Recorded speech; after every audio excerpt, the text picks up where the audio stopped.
ओ hello, paper नेड़े आंदे pen को पढ़ ले, कोई 90% नंबर ले ले ताकि तेरी जिंदगी खुशहाल हो जावे। ओ भाई तेरा दिमाग ते नहीं खराब होया। हुण तू मैनू दस, जे मैं 90% नंबर ले लेंदा, अगले दिन ही मौत दा फरिश्ता आंदा कहंदा चल पुत्तर उठ तेरा टाइम पूरा हो गया, ते फिर हुण मैं दस मेरे 90% नंबर किड्डे गए?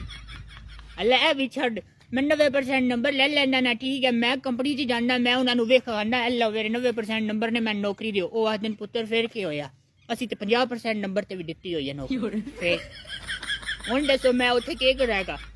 अल्लाह ए भी छड़, जे मैं 90% नंबर ले लेना, ठीक है, जे मेरा अब्बा मेरे नाल नाराज हो गया, तो फिर अब्बू क्यों नाराज होना है? ओ भाई जदों मेरी फुफ्फो सड़ेगी ते ओदे भाई नूं ते खिच पेगी ना। ओदा भाई ते आखेगा तू के मेरी बहन नूं जेड़ा है ना नाराज कर दित्ता। इस वजह तो मैं 90% नंबर नहीं लैंदा। और ते और छड़, हुण तो मैं दस, जे मैं 90% नंबर लैके घर चला गया, अब्बू पुछदे कितने नंबर आए ने, हैं, तो उत्तो मैं आख्या 90% नंबर आए ने, अब्बू आख्या 10% बाकी दे किदे गिट। फिर हुण मैं ए दस कि मैं जेड़ा है ओ 10 नंबरां दा केह् करांगा? उन्हां नूं ते अपने दाह दी पई होई है। इहदे नाल चंगा नहीं मैं उन्हां नूं 10% नंबर देवां, जिन्नी को मेरी औकात है उन्हां नूं लगदा है।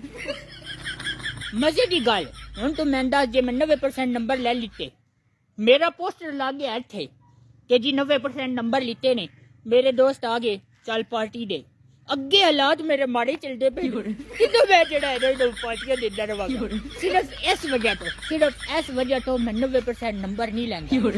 तू दरअसल मैच्योर नहीं ना होया, तेन इस गल का पता नहीं है दरअसल। चल कोई नहीं, आहिस्ता आहिस्ता हो जाएगा, समझ जाएगा थोड़ी कोई चीज़।